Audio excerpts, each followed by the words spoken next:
Hola, ¿qué tal? ¿Cómo les va? Bueno, esta es mi primera clasecita, charlita de DFT con ustedes y tenía ganas de empezar con este programita que nos da un modelo toy, un modelo de juguete de la funcional de la densidad. Entonces, este es un programa que está hecho en Python y donde uno puede ver la cocina de la DFT, o sea, cómo se puede calcular un ciclo de autoconsistencia usando la DFT desde adentro, digamos. Por supuesto, para ello vamos a usar un modelo de juguete, un modelo toy, y el modelo toy es simplemente en una dimensión. Entonces vamos a calcular la solución en una dimensión. Lo vamos a estar haciendo aplicado para partículas libres, un potencial de Poisson cuadrado y un potencial de acelerador armónico. Es decir, ahí vamos a terminar haciendo el cálculo final. Vamos a asumir que nuestros electrones conviven en un potencial atómico que está representado por el acelerador armónico en una dimensión. Y lo vamos a calcular con repulsión electrostática entre electrones, o sea, la parte de intercambio, y la aproximación de la densidad local, o sea, la local density approximation, con energía de intercambio sin correlación, es decir, los dos, digamos, no aproximaciones que vamos a utilizar acá van a ser, no vamos a estar calculando en 3D y tampoco le vamos a estar agregando la parte de correlación, pero sí la parte de intercambio. ¿Bien? Bueno, acá está la dirección de donde lo saqué a este ejercicio. Así que bueno, vamos a ir avanzando. Bueno, el objetivo es escribir un código propio, tener un código propio que lo vamos a hacer en Python, de la teoría de la DFT, la funcional densidad de Coney-Sham, y que tenga las funciones, hacer uno completo tiene toda la complejidad que corresponde a un modelo, y nosotros vamos a estar calculando como si fuera para un solo átomo, y va a ser como si fuera un átomo de cloro, porque lo vamos a estar haciendo para 17 electrones, luego podemos cambiar la cantidad de electrones y resolverlo para un átomo más simple, siempre con la aproximación lineal, una D, y en un potencial, finalmente en un potencial armónico. Bien, entonces lo que vamos a hacer es proponer el hamiltoniano que vamos a utilizar. Entonces, el hamiltoniano completo para nuestro modelo lo vamos a escribir de esta manera, como un medio del operador impulso, digamos, momentum, que es la derivada segunda por dx 2s, más el potencial. Y nuestro potencial final va a tener la parte de Hartree, que digamos va a ser parte de interacción entre electrones, que lo vamos a poner con un modelo coulombiano, la parte del potencial de la local density approximation, más nuestro potencial armónico. Entonces, este va a ser nuestro operador hamiltoniano que vamos a resolver. Bueno, entonces, ¿qué tenemos que hacer? Tenemos que representar a este hamiltoniano, lo vamos a representar de manera matricial, y con él vamos a resolver las ecuaciones de Coney-Sham y la densidad electrónica. Así que está lindo porque vamos a hacer todas las cositas. Bueno, yo voy a asumir que ustedes mucho de Python no saben, por las dudas, y el que lo sabe, fantástico, se tapa los oídos un rato.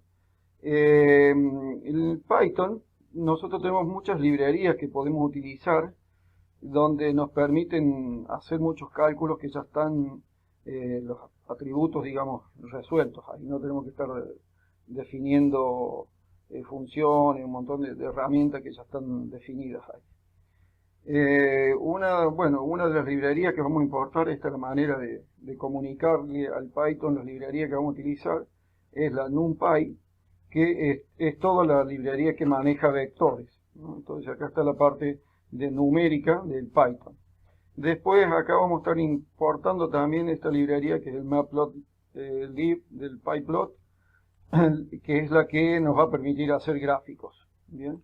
Y esta librería Seaborn es simplemente para que los gráficos se vean más bonitos, nada más. Así que por ahora la única librería matemática, podríamos decir, que vamos a incluir es la NumPy, que es el manejo de vectores y matrices que tiene el álgebra matricial, digamos, de Python, que se llama NumPy. Y acá está lo que estamos diciendo acá, que el Matplotlib, que es la librería para hacer gráficos, sea inline, o sea que nos permita manejarlo acá en esta manera gráfica. Bueno, yo me olvidé de comentarle que si bien vamos a estar usando Python, yo lo estoy haciendo con este IDE, este entorno de programación, entorno gráfico de programación, que se lo conoce como Jupyter, un Jupyter Notebook. Así que eso es lo que yo estoy usando acá. Y el Jupyter Notebook lo que me permite es hacer cálculos de Python y además incluir este tipo de texto. Y que además en ese tipo de texto puedo incluir funciones, ecuaciones escritas en látex que se vean como látex compilado. Por eso se pueden ver bonitas ecuaciones. Así que eso es lo que yo estoy usando. Y en el Matplotlib lo que estoy diciéndole acá es, al decir inline, es que me haga el gráfico dentro del contexto del Jupyter Notebook. Y acá el Seaborn, le estaba diciendo, era para que el estilo de los gráficos tiene muchos estilos, este es el estilo White, es intrascendente. Bueno, para poder llegar hasta nuestro objetivo, lo que primero vamos a hacer es, ustedes fíjense que en el hamiltoniano tenemos acá que calcular la parte cinética, y para la parte cinética tenemos que encontrar un operador derivada, ¿bien? El operador diferencial, para poder calcular la parte de la energía cinética, por tener acá el momento lineal. Entonces vamos a empezar armando un operador diferencial. Para el operador diferencial, acuérdense que tengo que hacer un operador matricial, ¿no? Eso es lo que vamos a estar encuadrado haciendo ahora. Vamos a primero definir acá un número, que es el número de grilla, es decir, nosotros el espacio donde vamos a estar trabajando vamos a hacer un grillado bidimensional. ¿Por qué bidimensional? Porque imagínense como que es este cuadrado, el mallado bidimensional. En el eje horizontal podríamos asumir que está la X, y en el eje vertical va a estar la Y, donde la X es la variable independiente y la Y es nuestra dimensión donde nos movemos a consecuencia de X. Entonces, nuestra unidimensionalidad vive en el espacio en Y, y la variable independiente es X. Entonces, por eso nosotros vamos a hacer un mallado de dos dimensiones. Lo que vamos a hacer es que la X tenga un rango mínimo desde menos 5 unidades hasta más 5, este es el rango de X, y con eso vamos a generar un mallado de 201 grillas, 201 píxeles, podríamos decir, ¿no? Entonces acá tenemos nuestro espacio de X, es como si nosotros hiciéramos en el eje horizontal, entonces desde menos 5 hasta 5, dividido en 201 partes. Tenemos 201 para que en realidad tengamos 200 píxeles ahí en la X, ¿no? Estamos haciendo el eje horizontal de la X, esto que está acá. Y ahora, por ejemplo, utilizando librería NumPy, le vamos a pedir, como ejemplo, para ver cómo funciona, que nos calcule el seno de X. X acá, ahora ya no es una variable que tiene un valor, sino es un mallado que tiene, es como si fuera un vector, que comienza en menos 5, termina en 5 y tiene 201 partecitas divididas. Bien. Entonces le vamos a pedir que nos haga el cálculo, nos calcula directamente el seno de todo el vector de X, y acá le pedimos que lo dibuje, ¿no? Cuando veamos el pyplot, el PLT plot, es porque le estamos pidiendo que lo grafique, y acá podemos ver el gráfico entonces de esta función seno, que obviamente es un vector también, ¿no? Es decir, es como si estuviéramos calculando con un lazo de for o do o lo que sea, ¿no? Directamente nos calcula el vector, que va a ser cada componente el seno de cada elemento de la X que estaba acá. Y acá tenemos el gráfico, entonces esto sería acá el eje X, y acá estaría el eje Y, y acá está la función seno que acabamos de calcular. Bien, vamos a hacer ahora la derivada, ¿no? Estamos recién armando el operador diferenciación, entonces el operador derivada. Ahora vamos a analizar cómo podemos hacer nuestro operador de derivada. Bueno, una derivada que nosotros podemos hacer es el I más 1 por I menos 1, por I, mejor dicho, menos I, dividido H, donde lo que uno está pensando en que el XI más 1 menos I sub I es el delta de I, y eso el delta de y tiende a diferencial y, cuando el x tiende a 0. ¿Bien? Entonces acá podemos ver que a esta diferenciación que estamos haciendo acá, numérica, es una derivada numérica, podemos escribirlo de esta manera, como la delta de Kronecker de i más 1 j menos delta de ij dividido h. Entonces fíjense que si a este operador que le vamos a llamar d sub ij, lo podemos sacar factor común. Sacándolo factor común lo podemos escribir entonces esto, sacamos factor común de acá, y entonces ahora a toda esta derivada la podemos escribir de esta manera. La derivada de y respecto de x multiplica igual al operador de sub ij por i sub j, que sería nuestra función a derivar. Es una manera muy linda de escribir nuestra derivada. Bueno, ahora vamos a ver, bueno, está claro, la derivada puede no estar bien definida al final de la cuadrícula, eso hay que tener cuidado, porque nosotros vamos a tener una grilla donde los extremos, imagínense que cuando acá estamos tomando el primer valor de x, tiene el valor menos 5 y el anterior no existe. Lo mismo que el último valor tiene el valor de 5 y el siguiente no existe. Entonces hay que tener cuidado con los entornos cuando hagamos la derivada. Bueno, la delta ij es la delta de Kronecker, y cuando tenemos acá d sub i, j y j, estamos pensando en la regla de suma de Einstein cuando tenemos índices repetidos. Entonces, bueno, vamos a ver si funciona. La h que tenemos acá es ni más ni menos que el mallado, el tamaño del mallado, el espacio de la grilla que tenemos. Entonces acá lo estamos midiendo para dos elementos seguidos. Y acá estamos estamos definiendo la derivada entonces de esta manera. Bueno, para comprender acá cómo armamos esto, entonces yo les tengo que explicar qué es este numpy edge, que es una función que tiene numpy, y acá el numpy diact flat. Entonces, para explicar eso, vamos a hacer un alto en este video, y en el siguiente video les explico cómo funciona el edge y el diact flat, las funciones. Bien, entonces vamos a tratar de entender qué es el numpy edge, así se llama esta función, y el diact flat.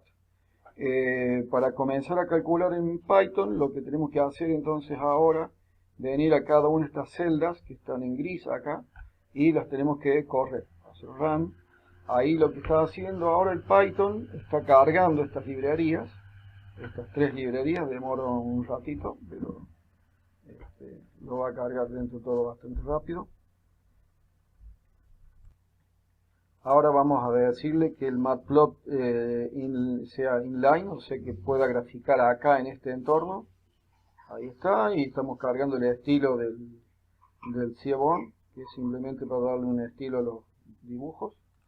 Acá estamos graficando la función esta del seno. Les comenté hace un momentito de cómo se graficaba.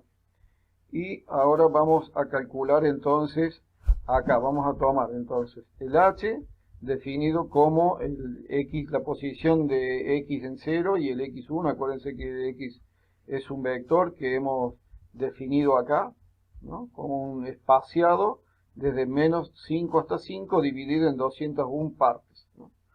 Ese es nuestro vector x, y acá estamos calculando uno de esos h. Acá lo vamos a ver escrito. Bien, entonces acá estamos definiendo esto. Ahora les explico qué hace cada uno de ellos. Acá estamos definiendo nuestro operador diferencial con esta función más esta función. Fíjense que los argumentos que le estamos dando acá es un ngrid. Esto fabrica un vector, un grillado cargado con numeritos, y este diaFlag hace una matriz, y ahora vamos a ver cómo se define. Bien, el edge este que está acá, np edge, es una función de numpy. Entonces nosotros tenemos que darle, por ejemplo, dos dimensiones, n y m. O sea que si nosotros queremos hacer una matriz cuadrada, le tenemos que poner n y n acá, o no ponerle nada, y entonces ella asume automáticamente que va a ser n por n. Y si no, queremos una matriz que no sea cuadrada, le ponemos distinto n y n. Y esto es opcional.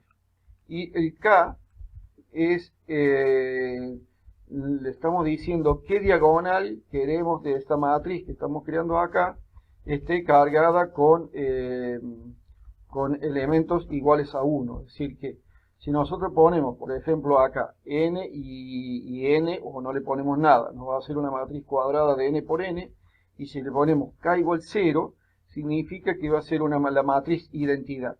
¿Bien? Porque la diagonal principal es la diagonal igual a 0.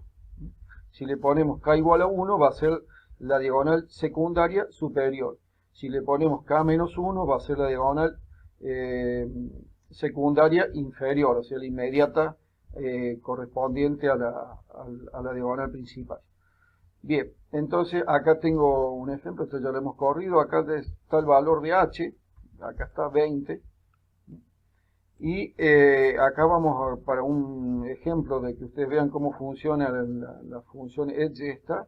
Le estamos diciendo, por ejemplo, que el ndim sea 4, o sea, el n que tenemos acá sea 4, y acá le decimos que nos muestre cómo sería una matriz edge de n por n, o sea, 4 por 4, y que la diagonal principal tenga unos. Entonces la corremos, y a eso nos produjo la matriz identidad. Si yo ahora le pongo k igual 1 acá, entonces fíjense que aparece la segunda diagonal llena de 1. Y si le pongo igual a menos 1, entonces me va a fabricar la segunda diagonal, la diagonal superior inferior, digamos, debajo. ¿Bien? Bueno, vamos a volver a poner acá el 0, es simplemente un ejemplito para que ustedes vean qué es lo que hace esta función. Entonces esta función lo único que hace es crearnos una matriz diagonal, en la diagonal que nosotros le pidamos con k, lleno de 1 y el resto es 0. Después tenemos esta función que nosotros vamos a usar acá. Fíjense que esto es nDiaflag y acá adentro le estamos poniendo el mp1, que es otra matriz, otra función que tiene el NumPy de Python para crear también matrices llenas de unos. Entonces vamos a ver cómo trabaja el np1. Este nos fabrica un vector de esta dimensión, ¿bien? Llena de 1. Entonces fíjense que acá le vamos a pedir un 1 desde número de grilla menos 1, porque justamente si no nos va a quedar uno de más. Nos va a fabricar una matriz cuya diagonal va a estar llena de unos y en la diagonal principal. ¿Bien? Entonces vamos por partes. Primero vamos a ver qué hace la once, que termina acá, y después vamos a ver qué hace la diaflag.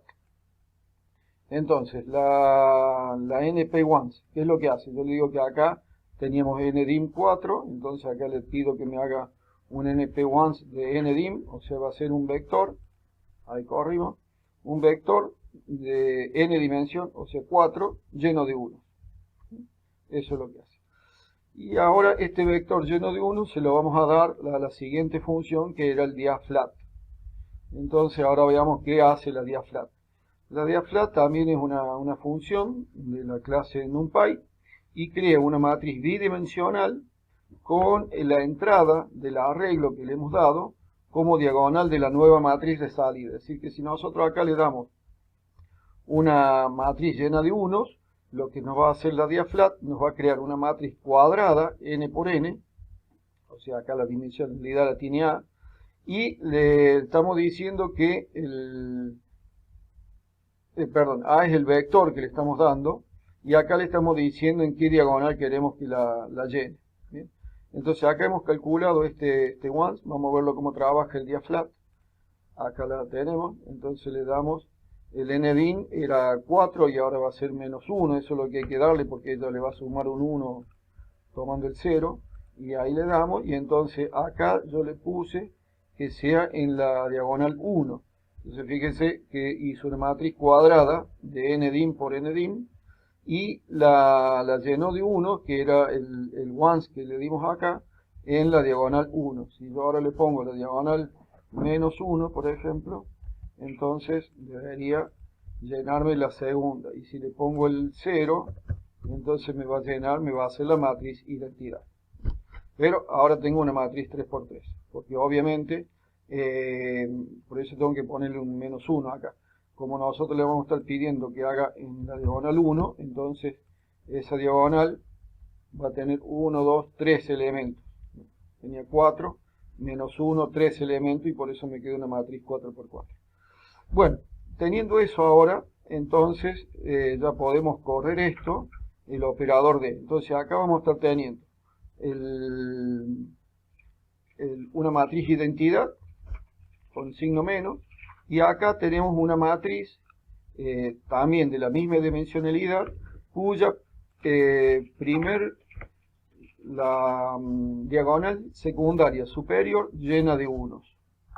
O sea que tenemos una matriz, la D va a ser una matriz que tiene toda la diagonal principal y con -1, y la diagonal superior principal cargada de unos. Ese va a ser el aspecto de esto. No le voy a graficar a esta porque tengo una matriz 200 por 200, así que es terriblemente grande. Pero eso es lo que está haciendo. Entonces, y ese va a ser nuestro operador D.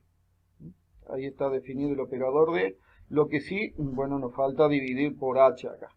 O sea que acá tengo los -1 dividido H en la diagonal principal y 1 dividido H en la diagonal superior principal. Secundaria principal. Bien, entonces vamos a ver cómo deberíamos hacer la derivada segunda. Entonces la derivada segunda es como si nosotros aplicáramos dos veces el operador derivada, bien, con la diferencia que tenemos que cambiarle el signo si uno hace esta operatoria. Entonces la derivada segunda, lo vamos a definir de esta manera, va a ser el producto de la primera matriz DIK por la segunda DJK, y ese producto que tenemos que hacer acá de estas matrices, acuérdense que acá tenemos la regla de suma de Einstein, entonces acá ponemos que la derivada segunda va a ser la primera matriz multiplicada por el menos la segunda matriz, y para que el producto sea correspondiente, acá tengo que ponerle la transpuesta de la matriz. Entonces, y acá lo que estamos haciendo es tener en cuenta que los últimos elementos sean iguales a los 0, 0, el -1, -1. En Python, cuando nosotros tenemos un vector, por ejemplo, que tiene los elementos de 5 elementos, vamos a suponer que tiene el 1, 2, 3, y 4 y 5. Python nos empieza a contar de 0, o sea que vamos a tener el 0, 1, 2, 3, 4. En lugar de 5 va a ser 0, 1, 2, 3, 4. Y el siguiente, si uno le pide el quinto, nos da el primero de este otro lado. Bien, o sea que si yo tengo un vector que tiene 0, 1, 2, 3, 4, si yo le pido el quinto, me está dando el 0. Y eso es lo que estamos haciendo acá. Le estamos diciendo que cuando me pase por otro lado, se correlacionen los valores que están de un extremo derecho, cuando me voy del extremo derecho, sean iguales a los del extremo izquierdo. Bien, vamos a comprobar entonces si este operador de derivada funciona. Acá acá estamos seteando de nuevo que el gráfico sea tipo white. Le vamos a pedir que nos hagas un plot de la función seno, que era y, la habíamos definido acá arriba. Acá habíamos definido la y era la función seno, acá estaba graficada.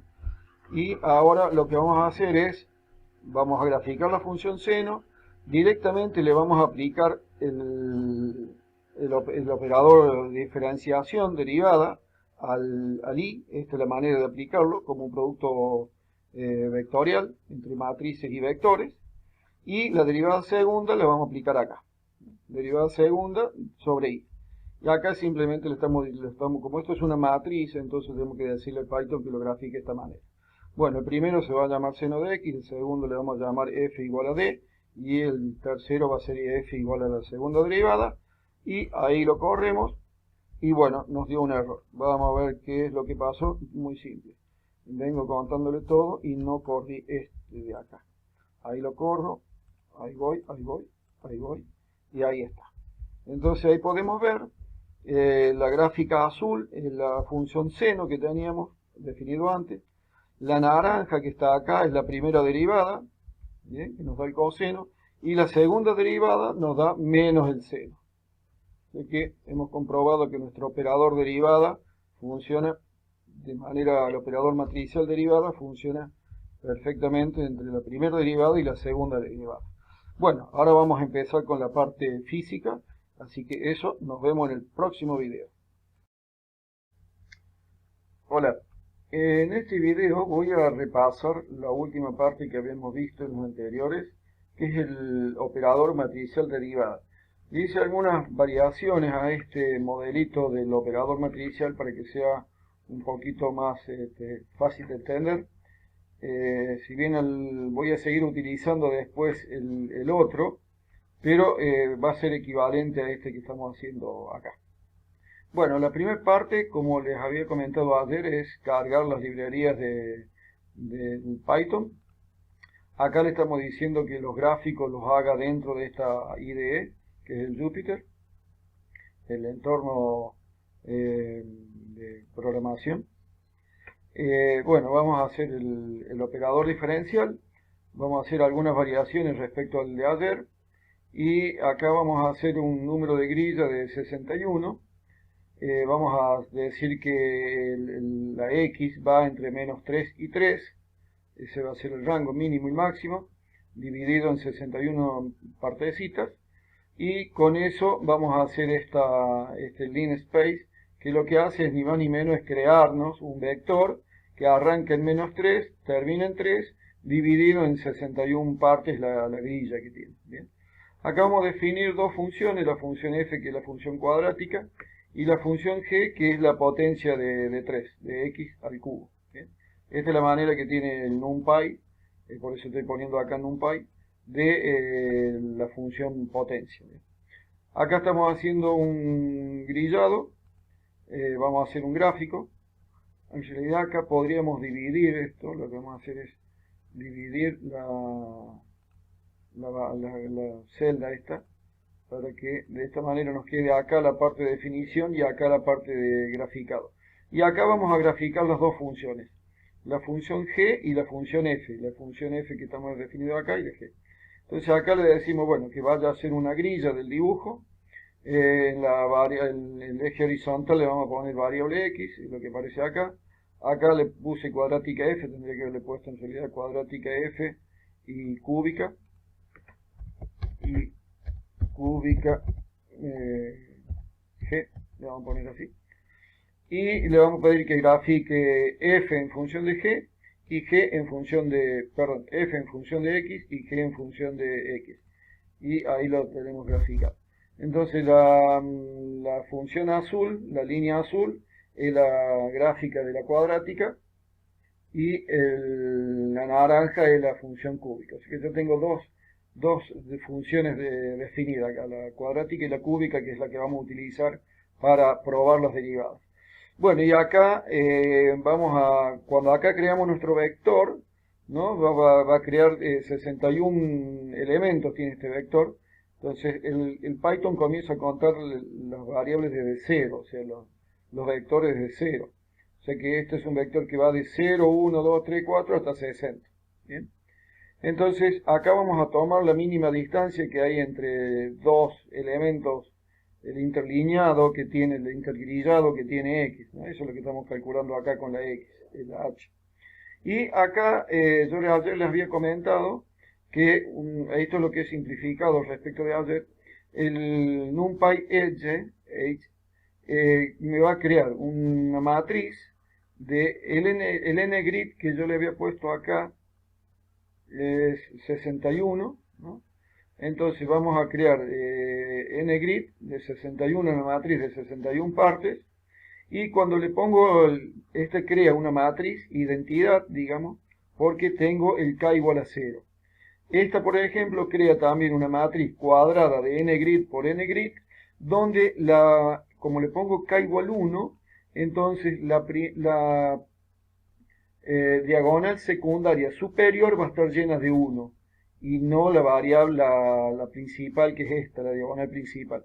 Esto lo hace con la variable, perdón, con la diagonal superior. Si yo le pusiera un menos 1, lo haría con la diagonal principal secundaria inferior.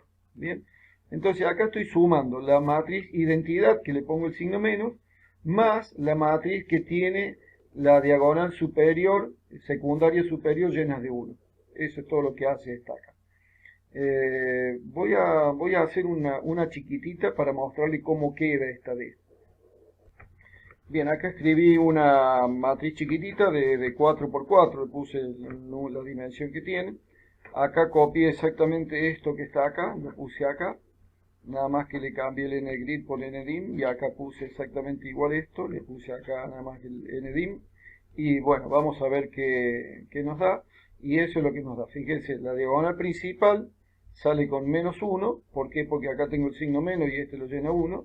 Más la matriz una matriz cuya diagonal secundaria está llena de 1. Entonces este es nuestro operador. Si bien nos haría falta dividirlo por h como está acá, este sería nuestro operador derivada.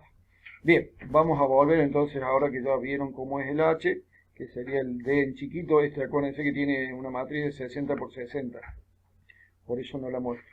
Entonces ahora volvemos a nuestra matriz que teníamos originalmente. Este ya lo puedo borrar acá, y este también. Ya les mostré qué hace este y qué hace este.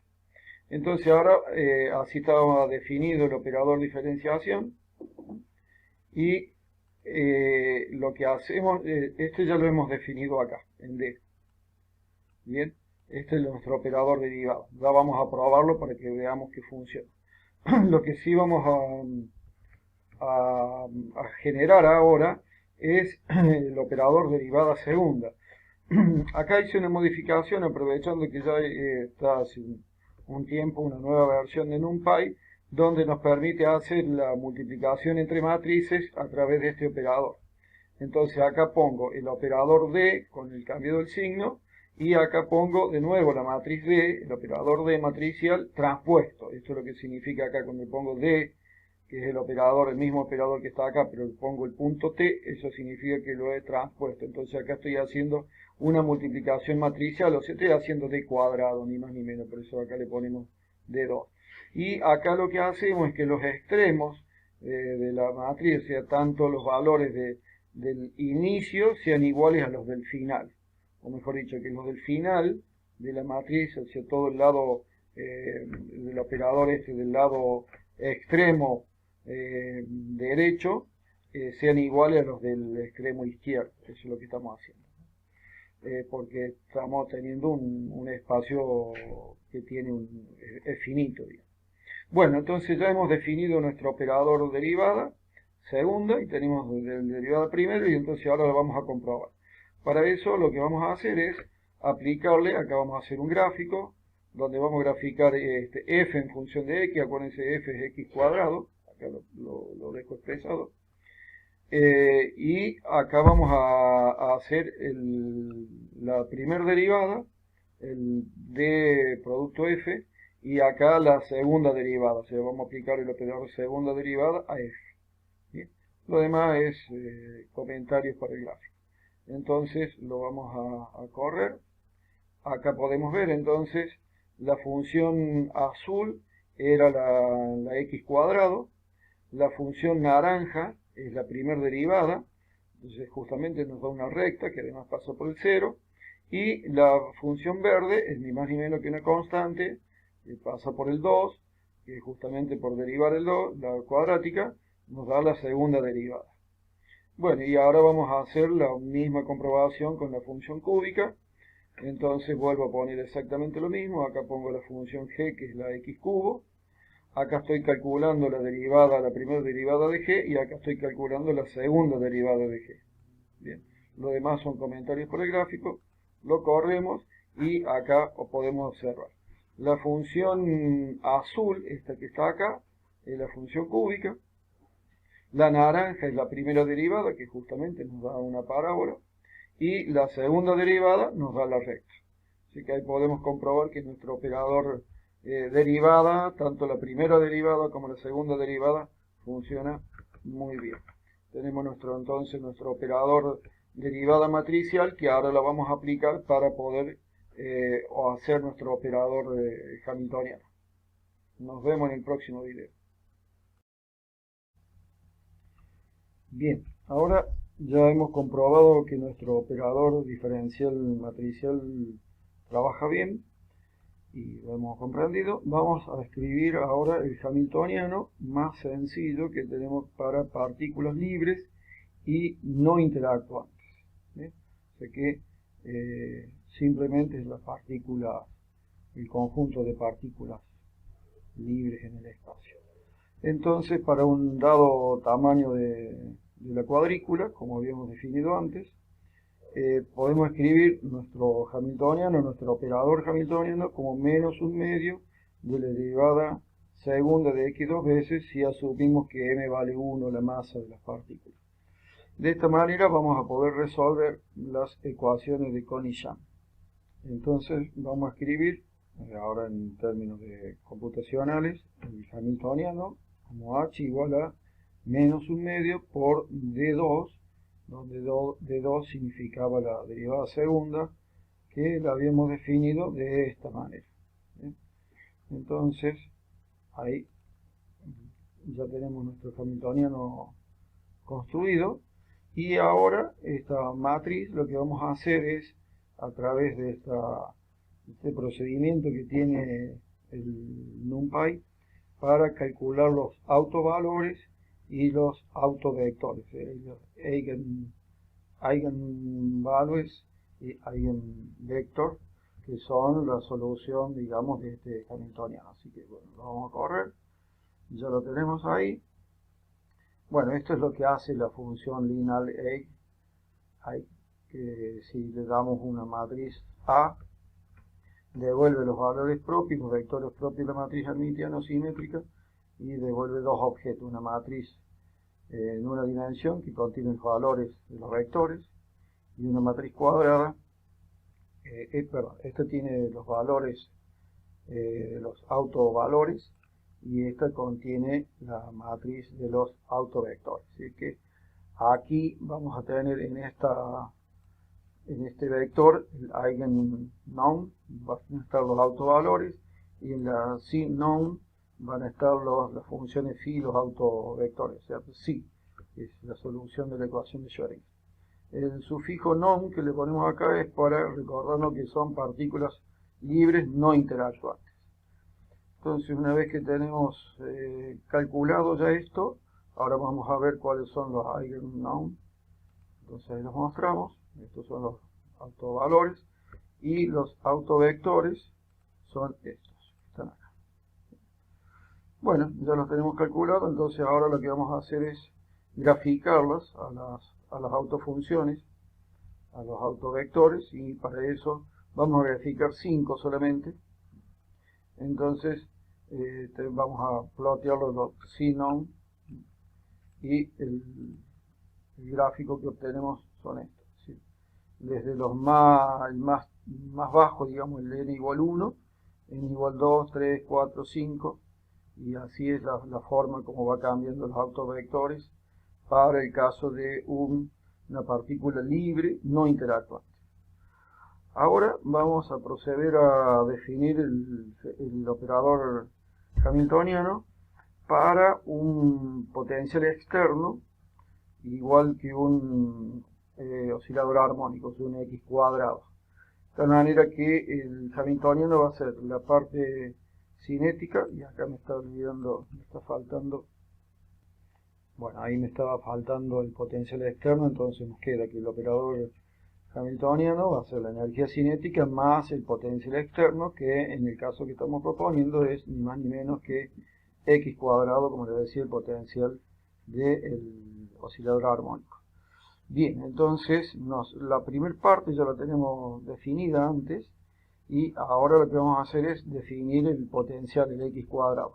Para eso ya tenemos el x definido anteriormente, y lo único que hacemos es transformarlo en x por x, porque es x cuadrado, y lo vamos a guardar en esta variable x grande.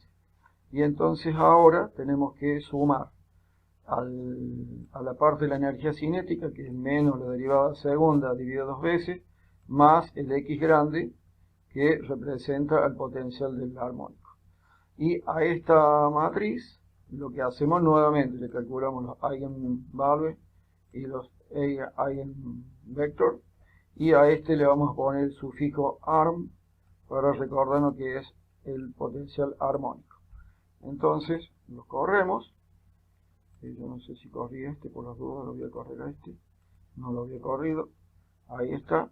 Y ahora, igual que antes, ya los tenemos acá los resultados. Igual que antes vamos a graficar los primeros 5. Podríamos haber graficado, por ejemplo, 9. Entonces ahí obtenemos las 9 funciones solución de nuestro hamiltoniano armónico de partícula libre, todavía no interactuante. Ahora vamos a hacer lo mismo, pero para un pozo de potencial cuadrado. El pozo de potencial cuadrado lo vamos a definir de esta manera. No voy a entrar en detalle, pero es simplemente decir que la matriz W va a valer 0 si x es mayor que menos 2 y menor que 2, y en el resto del pozo va a valer 10 a la menos 10, 1 por 10 a la menos 10. Entonces, bueno, el gráfico que obtenemos es este es nuestro potencial de pozo cuadrado. Ahora vamos a resolver la ecuación de Konigshamn, o sea, resolver el hamiltoniano. Entonces, de nuevo, bueno, acá tenemos el pozo cuadrado que teníamos, lo vamos a transformar en una matriz, acá. Y lo que hacemos nuevamente, le sumamos a nuestra energía cinética, le sumamos ahora el potencial W, que es el potencial del pozo. Y otra vez calculamos los autovalores, los autovectores. Esto ya lo hemos corrido, así que corremos esto ahora, le hacemos run. Y ya tenemos los valores, y ahora vamos a graficar. Fíjense que a este le hemos puesto el sufijo well, para recordarnos que estamos en el pozo de potencial, en el pozo cuadrado. Y entonces acá graficamos los Sewell, o sea, las funciones de onda que resuelven este hamiltoniano para el pozo. Graficamos, y ahí está, estamos graficando los primeros 5, podríamos graficar, por ejemplo, 8, y ahí está la solución. Vamos a dejar de vuelta en 5. Bien. Entonces ya sabemos calcular las ecuaciones de Konigshamn o resolver el hamiltoniano por un operador matricial para una partícula, para partículas libres no interactuantes, para un pozo de potencial cuadrado y para un oscilador armónico. Ahora vamos a ver cómo con esto podemos calcular la función densidad. Entonces queremos incluir la interacción de Coulomb o de Hartree entre electrones. Y también queremos incluir el intercambio por la Local Density Approximation, es una aproximación por la densidad local. Estas dos inclusiones que queremos hacer en el potencial, tanto el potencial de Hartree o de Coulomb, la interacción entre electrones, y la Local Density Approximation depende de la densidad de electrones que tenemos en nuestro sistema. Por lo tanto, necesitamos calcular la densidad electrónica. Y a cada estado lo vamos a tener que normalizar, porque antes habíamos calculado los autovalores, pero ustedes se deben recordar de mecánica clásica o de cuántica que cuando calculamos los autovectores teníamos que normalizarlos. Bien, la condición de normalización es que la integral de psi al cuadrado nos debe dar 1, y los f sub n van a ser los números de ocupación, es decir, la densidad numérica de electrones que va a tener cada estado psi. Entonces a eso lo vamos a escribir como el número o la densidad de electrones igual a la número de ocupación, que va a ser f sub n, multiplicado por la amplitud del psi al cuadrado, o sea, la amplitud del psi. Bien, cada estado, para nuestro caso, como tiene cada estado electrones, entonces solamente puede albergar 2 electrones, uno spin up y otro spin down. Así que ahí tenemos nuestro f sub n, tiene 2 electrones, y entonces ahora, sabiendo cuántos son los f sub n, podemos calcular el estado fundamental, o sea, poder avanzar la DFT. Para eso tenemos que definir esta integral acá, para poder normalizar la función psi. De esta manera vamos a definir una función que se va a llamar integral, donde le vamos a dar la variable independiente, la función a integral, y en donde vamos a estar integrando. y definimos entonces esto directamente acá. El diferencial de X va a ser estas dos posiciones, y acá vamos a devolver la suma de los Y por delta X. ¿Bien? Y lo devolvemos para el caso, por ejemplo, de X0. Por el caso que si después queremos cambiar este dato, la parte del eje acá. Entonces acá hemos definido una integral, que es directamente hacer la función por el diferencial de X y sumarla. Y para nuestro caso particular vamos a definir que tenemos, por ejemplo, 17 electrones. Entonces ahora vamos a definir una nueva función que nos dé el número de la densidad de electrones. ¿Bien? Entonces la densidad de electrones, nosotros para eso tenemos que decirle el número de electrones que acabamos de definir, que se van a ser 17, pero después lo podemos cambiar. El número de electrones, el estado, sí, y obviamente la variable X. Entonces, ¿qué es lo que tenemos que hacer acá? Primero, integrar el psi, bien, el psi cuadrado, le vamos a integrar, lo cargamos en este valor y ahora devolvemos psi dividido la raíz cuadrada de y, de tal manera que el resultado vamos a tener un psi normalizado, y así lo vamos a nombrar, normed psi, pero recordando que tenemos psi normalizado. Y el número de ocupación, que van a ser 2 para cada uno de los rangos de las funciones que vamos a estar trabajando, y vamos a tener que si el número de electrones es divisible por 2, entonces vamos a agregar un nuevo estado. Bien, porque ya lo hemos completado el estado. Cada vez que completamos un estado, el número de electrones que tenemos es 2, entonces pasamos al estado siguiente. Y la densidad, entonces, ya esta es la manera que tenemos de calcular el número de ocupación. Es decir, bueno, tenemos para el psi1 tenemos 2, para el psi2 tenemos 2, para el psi3 tenemos 2 y así sucesivamente.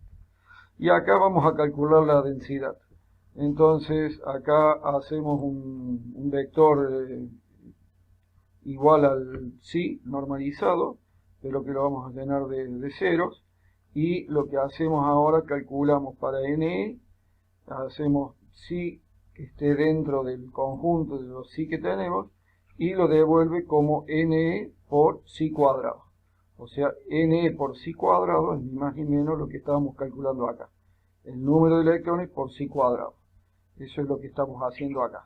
Y lo estamos integrando. ¿Bien? O sea, lo estamos sumando. Como está acá tenemos una sumatoria, y acá también estamos haciendo los sumatorios. Y devolvemos este resultado. Bien, entonces ahora ya podemos graficar el número de electrones dependiendo del psi. Lo vamos a ver, por tanto, para el psi no interactuante, para el armónico y para el pozo de potencial. Y lo que hacemos es, le pedimos el get. Recuerden que el get es la función que me da la densidad de electrones. Entonces, corriendo eso, obtenemos un lindo error. Bueno, el error que nos da es porque no hemos corrido esta casilla acá, esta celda. Corremos esta, corremos acá, definimos de nuevo la función densidad, y ahora corremos el gráfico y ahí obtenemos. Entonces tenemos para el pozo de cuadrado, la densidad de electrones está dentro del pozo de cuadrado. En las no interactuantes, fíjense que es casi plana en todo el espacio. Y para el potencial armónico tenemos esta función donde principalmente tenemos la mayoría de la densidad, o el máximo de la densidad, en el centro del potencial, que está centrado, acuérdense, la grilla entre 0 y 200, o sea que el medio es 100. De esta manera tenemos acá graficado las densidades de cargas en cada uno de nuestros sistemas. En el siguiente video vamos a introducir la energía de intercambio. Bien, para incluir la energía de intercambio, lo que tenemos que hacer es considerar el funcional de intercambio en la Local Density Approximation, y vamos a ignorar la correlación. Solamente vamos a tener en cuenta el intercambio, es decir, la interrelación entre electrones. Esta es la definición de la energía de intercambio en la aproximación de la densidad local. Esto está sacado de los libros de DST. Y una vez que uno tiene el potencial expresado de esta manera, lo pueden buscar en los libros del IFT, uno puede calcular a partir de la energía el potencial que se deriva de la energía de intercambio con respecto a la densidad. Entonces, para obtener el potencial de intercambio en la aproximación de la Local Density Approximation, lo que tenemos que hacer es la derivada parcial de la LDA, la energía de LDA, derivada respecto de n, donde n es la densidad de carga. Si a esto entonces lo derivamos en función de n, nos queda esto igual a menos 3 sobre pi a la 1/3 por n a la 1/3. Entonces ahora vamos a tratar de implementar esto, que es bastante simple. Lo que vamos a calcular es la energía y el potencial. Entonces la energía, lo voy a dejar acá, es 3/4, ahí está el menos 3/4, 3 sobre pi a la 1/3, 3 dividido pi a la 1/3, y acá tenemos la integral de n a la 4/3, y acá le ponemos la función integral que la habíamos definido antes, donde la variable es x, n de x elevado a la 4/3 es nuestra función integral. Entonces ya tenemos n de x, que lo habíamos definido antes, y de esta manera podemos calcular la energía. Y el potencial, que es más simple todavía, es menos, ahí tenemos el menos, 3 dividido pi a la 1/3 por la función nx elevado a la 1/3. Y esto entonces, cada vez que nosotros llamemos la función getExchange, le vamos a dar el nx, que es la función a la cual nosotros tenemos que calcularle la integral y esto que nos devuelve el potencial, y x es la variable. Entonces, de esta manera, cuando nosotros llamamos a la función getExchange, lo que nos va a devolver va a ser la energía de intercambio y el potencial. O sea, estas dos funciones que hemos calculado. Bueno, lo voy a correr porque si no después me va a dar error. Ahí hacemos run. Entonces ya tenemos lo que es la energía de intercambio definida acá. Y ahora vamos a preocuparnos por la energía de Hartree o la interacción electrostática, que no es ni más ni menos que la coulombiana. Pero como estamos en una situación de una dimensión, entonces obviamente cuando pasemos por el punto cero, digamos, del denominador, esto diverge. Entonces vamos a hacerle una pequeña corrección, una treta acá, donde le vamos a sumar un pequeño épsilon, justamente para que cuando esto sea cero, esto no nos diverge. Entonces sumamos un pequeño épsilon acá abajo. Esto es ni más ni menos que Q por Q' sobre R menos R', y, o sea, por la distancia de que separa las dos cargas. Eso es la energía. Entonces a esto le vamos a llamar la energía de Hartree, con este pequeño truco acá para que no nos diverge en cero. Y obviamente el potencial lo obtenemos desde acá, que es ni más ni menos que la integral de nx sobre el mismo denominador. Bien. Entonces, en expresión matricial lo podemos escribir de esta manera, como el ni nj por h cuadrado, porque estamos haciendo la integral, sobre el cociente que ya teníamos, y el potencial lo podemos expresar de esta manera, como nj por h, donde h, acuérdense, es el tamaño del mallado que estamos utilizando, o sea, ni más ni menos que una integral numérica que estamos haciendo acá. Bien, entonces ahora que ya tenemos estas expresiones analíticas, vamos a transformarlas al código. Entonces, cuando nosotros vamos a definir la función getHartree, y de esta manera cuando llamemos esta función, lo que nos va a devolver es la energía de Hartree y el potencial de Hartree. Entonces, de vuelta, acá calculamos el h, que es este que está acá, h cuadrado y h, es este, el mallado que hemos dado. Acá ponemos nx, que es la función que estamos integrando, que es ni más ni menos que la densidad de carga, x es nuestra variable, y acá está el épsilon, que es el que nos va a permitir que esto no diverja cuando nos pasemos en el 0, o sea, cuando xy sea igual a x4. La energía entonces es la suma, acuérdense que acá tenemos que ir sumando, porque tenemos una integral, sumamos nx por h cuadrado, acá tenemos nx por nx, h cuadrado, dividido la raíz cuadrada de x menos x al cuadrado, más el epsilon. O sea, justamente acá estamos sumando este epsilon para que cuando este sea igual a este, esto no diga nada. Y el potencial hacemos algo similar, la suma de nx por h dividido el cociente igual que el anterior. Bien, y acá le pedimos el retorno. Entonces ya está definido en código la energía Hartree, y ahora tenemos que resolver las ecuaciones de Kohn-Sham con el ciclo de autoconsistencia. Bien. Entonces, ¿cómo se resuelve el ciclo de autoconsistencia? Inicializamos la densidad, podemos tomar una constante cualquiera, calculamos los potenciales de intercambio de Hartree, calculamos el hamiltoniano, calculamos las funciones de onda y los valores propios, y si no converge, volvemos a calcular la densidad y volvemos al punto 1. Es decir, esto es ni más ni menos que el ciclo de autoconsistencia que tenemos que ir haciendo hasta que converja esto, y de esta manera poder decir que hemos obtenido nuestras funciones de onda finales ya convergidas.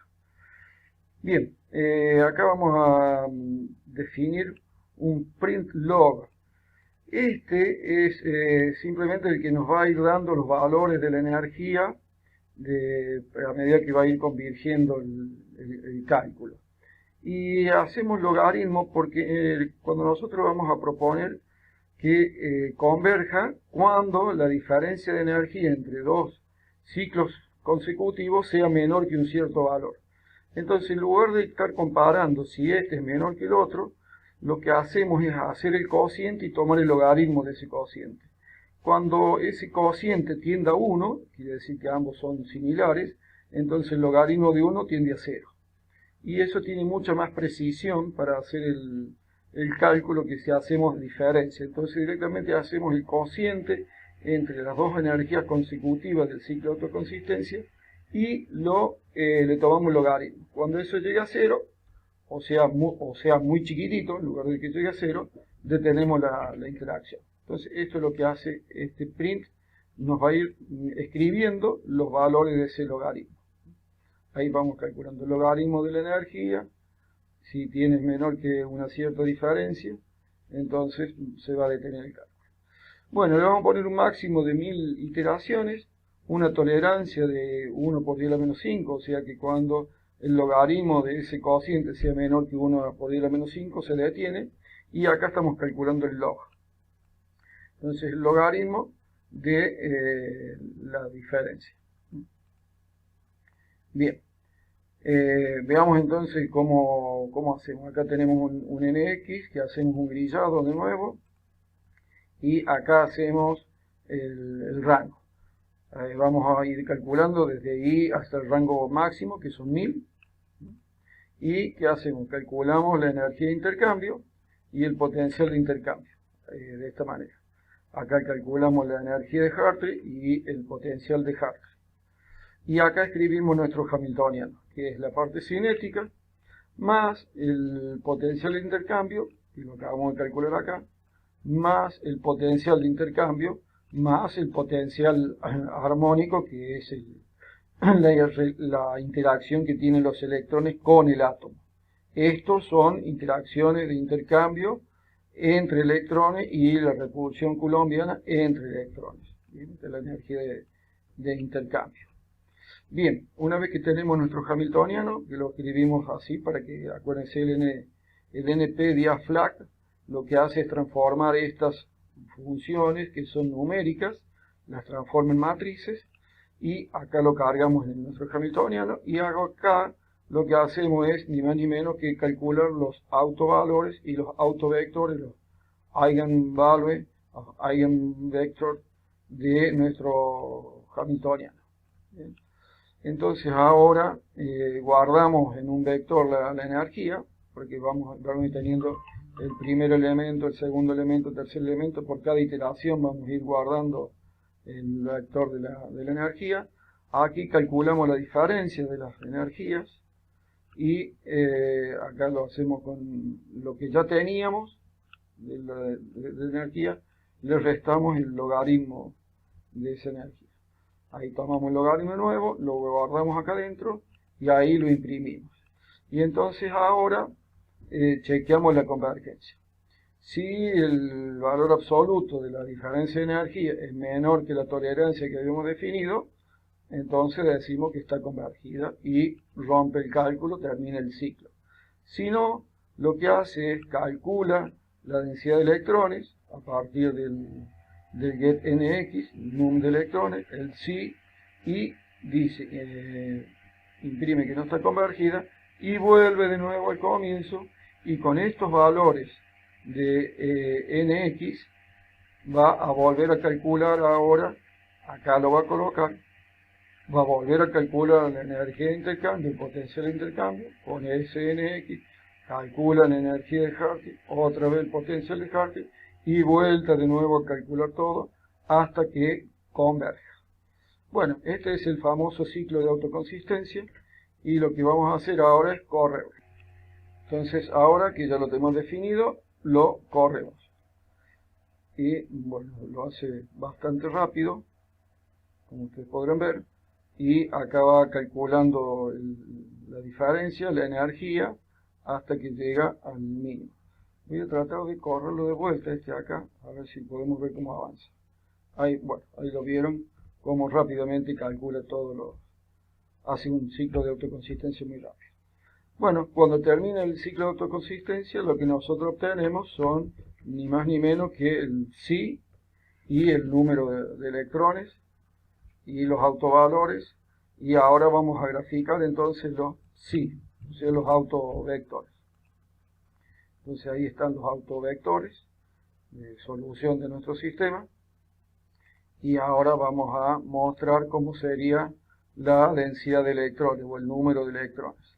Entonces, este naranja es la densidad de electrones para el caso de que no haya interacción, o sea, un hamiltoniano de un potencial armónico puro, y la corrección por energía de Hartree y de Coulomb, energía de Hartree y de intercambio, es la que nos da la azul.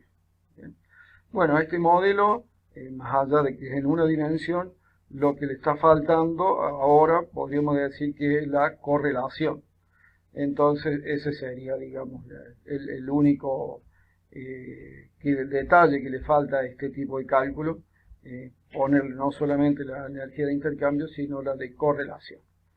Bueno, este es un modelo TOI para comprender cómo es un cálculo de la funcional densidad, donde básicamente nosotros estamos calculando el hamiltoniano, lo resolvemos, calculamos los autovectores, con eso calculamos la densidad de electrones y volvemos a calcular de nuevo y hacemos el ciclo de autoconsistencia hasta que llegamos a una energía menor que un cierto valor para decir que está convergido.